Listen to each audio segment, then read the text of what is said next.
So Gen Zs is, I think, one of the most trickiest part of managing employee management, and I think we can manage Gen Zs the way one would manage their own children. So they are at the level of your children. So how you would manage your own child? It's like you have to come to their level. If you have to make them understand something, you have to come to their level. You have to talk to them in their language. If you reprimand them, the next day they will be out. They will just leave.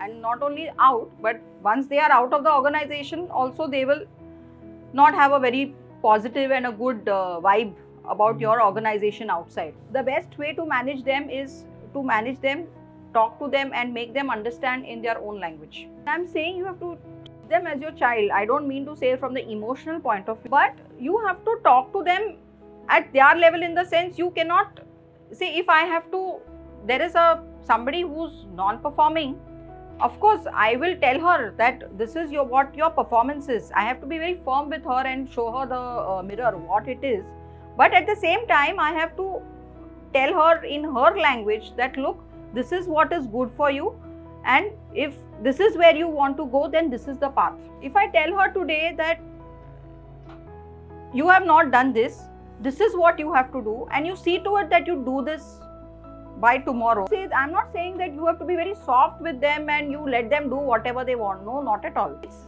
very tactfully you have to manage them.